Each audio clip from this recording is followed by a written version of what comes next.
Kaze bakunzi ba Pamchano mu kiganiro The Password. Uno munsi tuza kuyaga ku buzima bw'umuririmvyi inyuma ya stage canke inyuma y'ubuzima bwiwe twama tubona bw'umuziki. Reka tunayage kubijanye n'ubucuruzi bw'umuziki canke ubucuruzi bw'akazi kiwe. Umutumire wacu n'umutumire benshi basanzwe bazi banakunda akazi kiwe hano iwacu. Nawe sumundi ni Prosper Nkomezi, uno munsi araza kutuyagira. Kaze mu kiganiro The Password.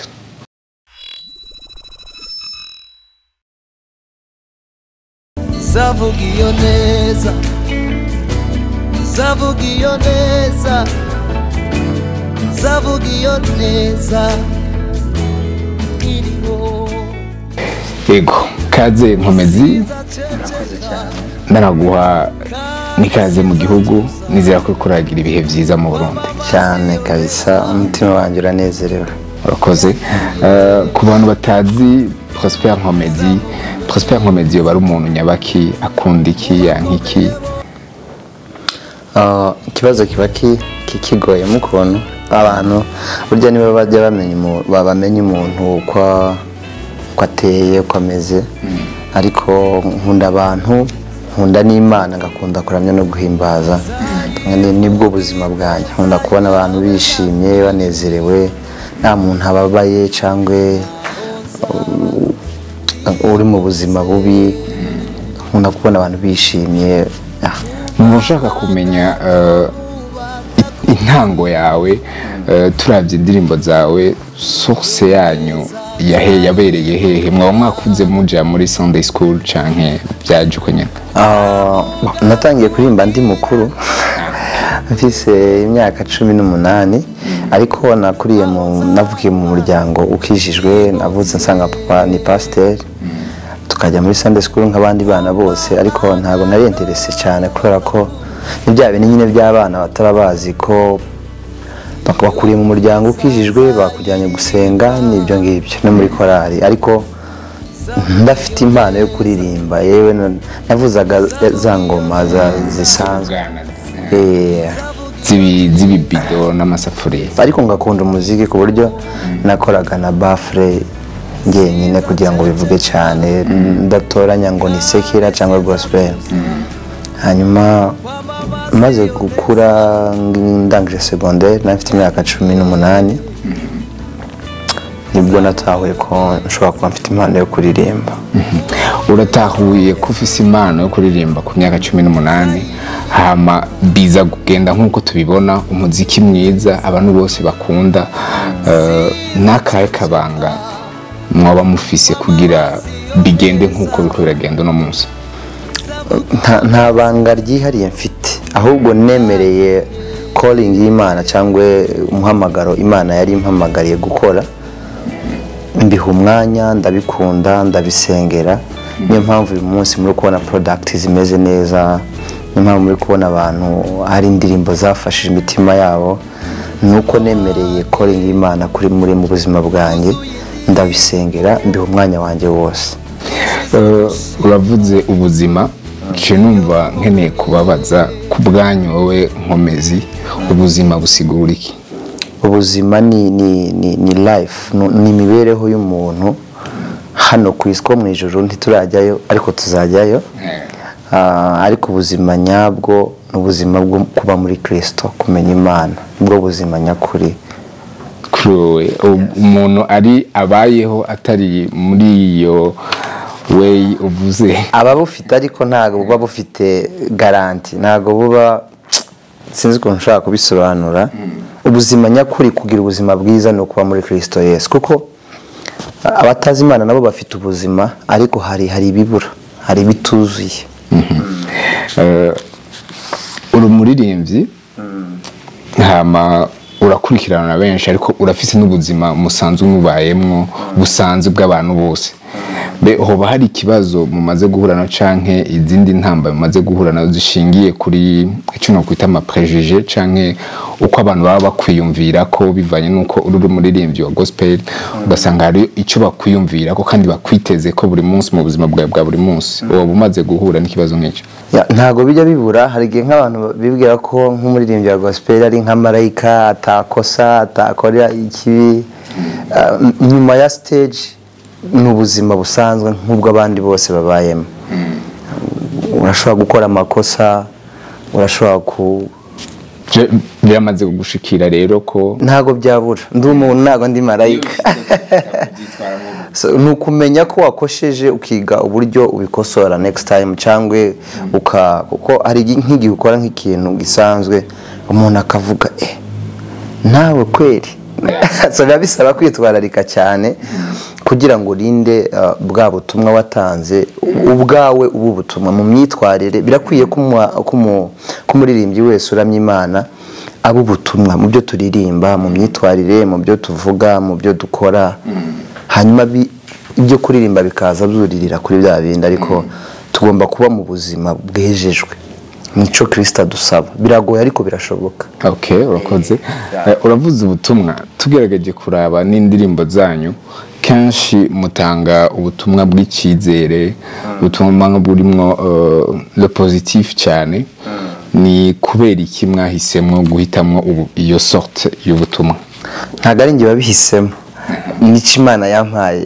Donc nibwo butumwa Imana yashize ku mutima wanjye, kuko urabizi aba artiste benshi tugiye turirimba kuri sije zitandukanye. Hari igihe Imana iha umuntu ubutumwa bw'umusaraba bwo kuvuga kuri Kristo, buryo yitanze ku musaraba, natwe turaziririmba. Hari abandi yahaye ubutumwa bw'ihumure bwo gukomeza abantu, ahandi yahaye bwo kubwira abantu kuva mu byaha. Niyo mpamvu Imana itanga impano ku bantu benshi, abaririmbyi batandukanye mu buryo butandukanye, kugira ngo bifashe ba bantu bari muri kategori zitandukanye. So nisanze Imana ari bwo butumwa kenshi mpa bwo gukomeza abantu, kubaha ihumure, kubabwira ko Imana ibakunda, abafite amasezerano bakomere, Imana izayasohoza, kutagira ubwoba, kudatinya ibyo duhura nabyo muri iyi si, kubera ko Imana ubwayo yivugiye ko izabana natwe mu bihe bibi cyangwa byiza. Nsanga kenshi ari iyo message Imana yampaye. Mwibaza ko iyo message ego ni Imana nkuko mubivuze yabahaye, mwebwe kuri feedback muba mwiteze iki kuri iyo message mutanze? Twitegamo ko hari ico izahindura ku buzima bw'abo bantu.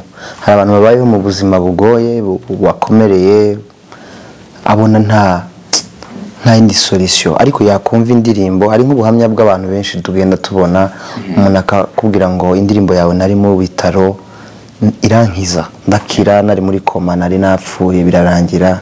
Indirimbo yawe yatumye mbyara, nari ngize imyaka myinshi ntabyara. Kubera ko bituma bimwongerera kwizera, akumva ko atari wenyine, noneho Imana ikamukorera igitangaza.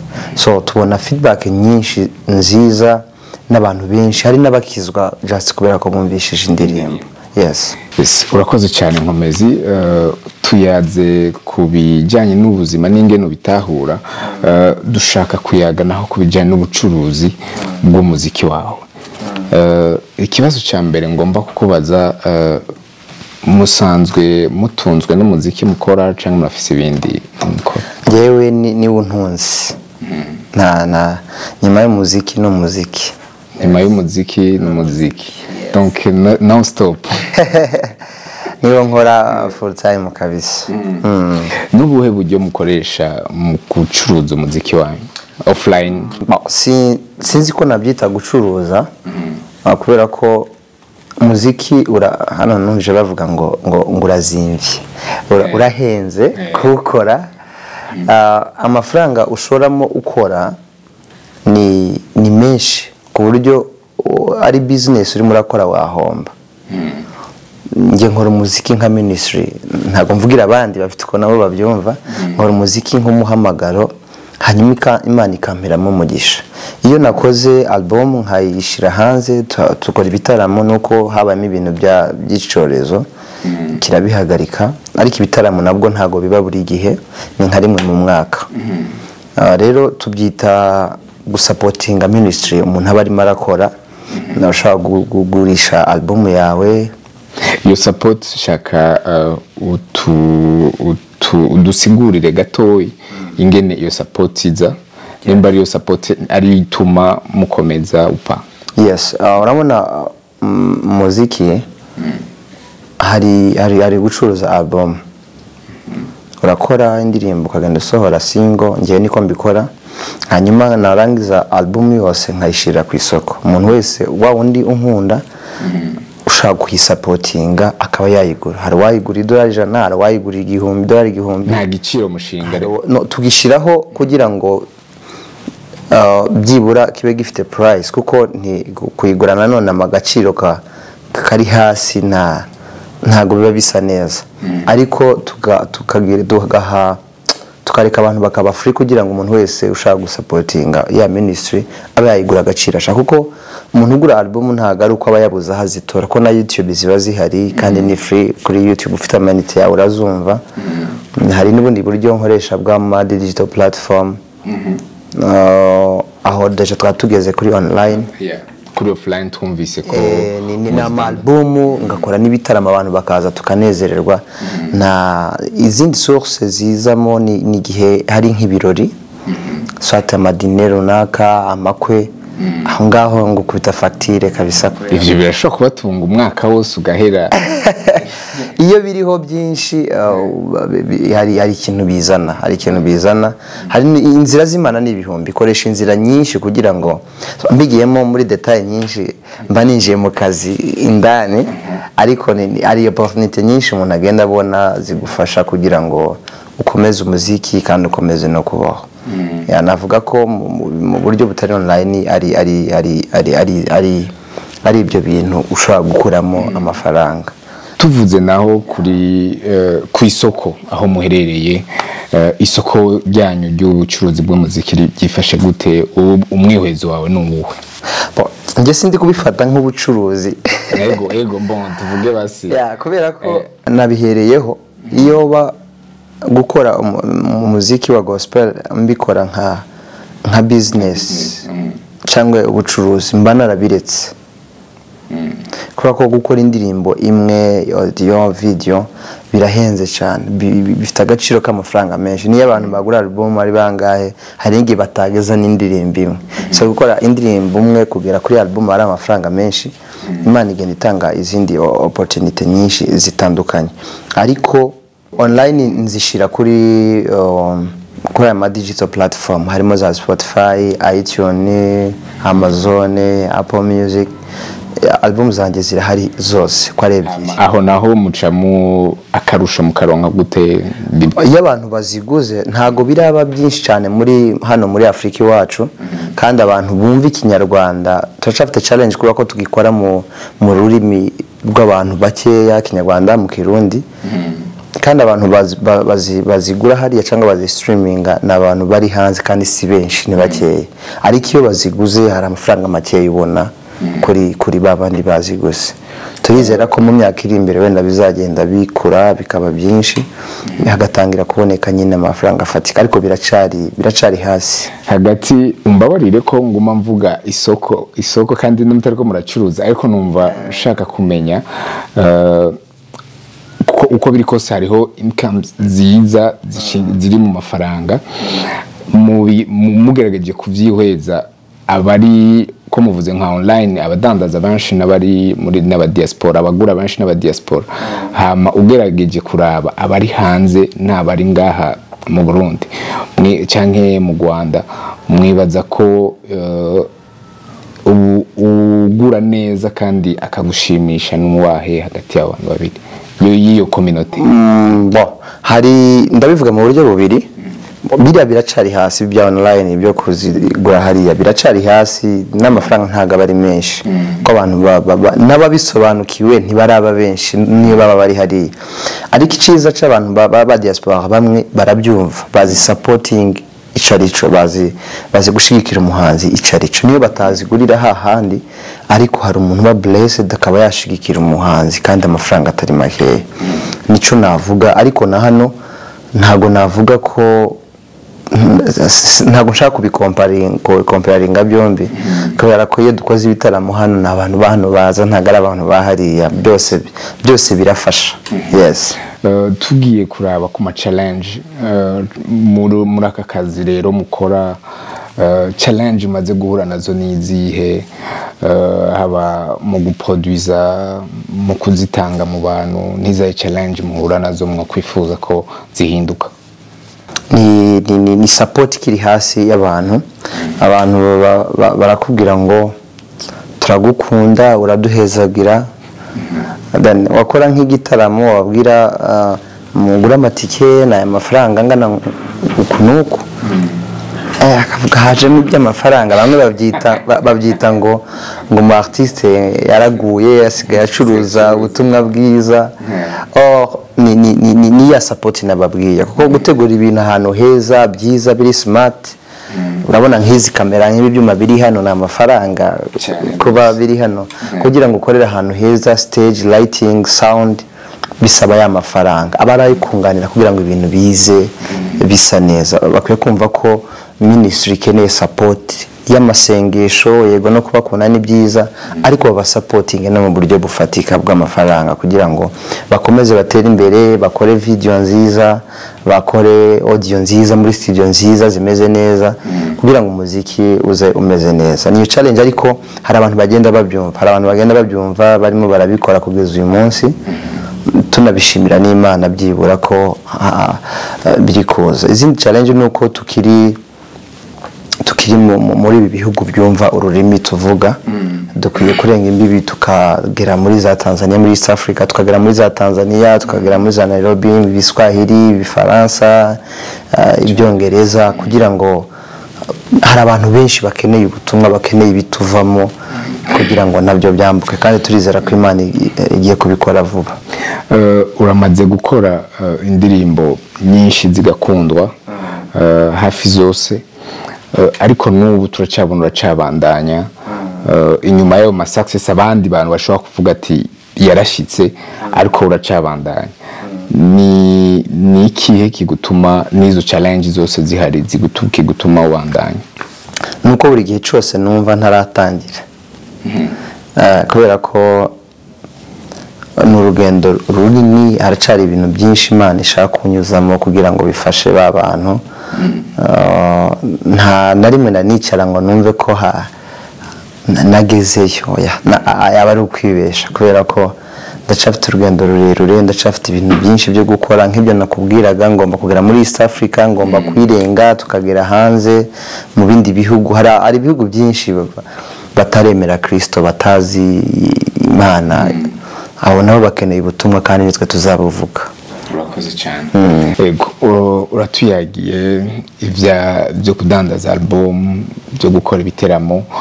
Turamaze gukurikirana je personnel ibiteramo byawe, tuba tubona ko abari akazi kanini nyuma.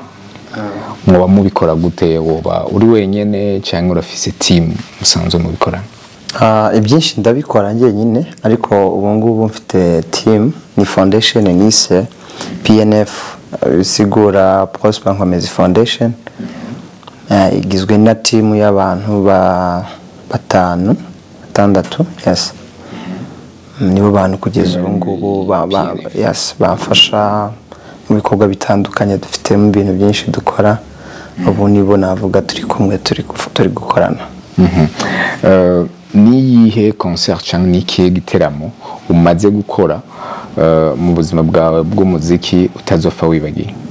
Shaka ari byinshi ra yangarago ni concert usinziriye nk'ubu uyu ya mbere izubwa mbere ati wow, ni concert yanjye ya mbere nakoze, yabaye nziza cyane. Ibyo nanasabye Imana yarabirengeje, yakoze byinshi. Navuga nka zitatu. Hari n'indi concert twakoranye na Mbonyi Israel, aririmbira mu Rwanda nawe, yabereye Huye muri 2020 kuri tariki muri February. Yari yayise Israel Mbonyi live ihuye. Ntago ari muri Kigali, ni mu ntara, nkuko nk'akarere kari hirya Bujumbura kwa, nkuko twavuga Muramvya. Nayo yari nziza cyane.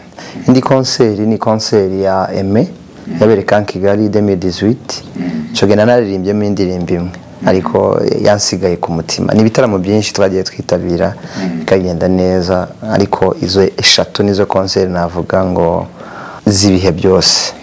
Ikibazo cya nyuma nagomba kubabaza mbere ndanabasabe yuko muza kutubwirira akapela gaherekeza kino kibazo.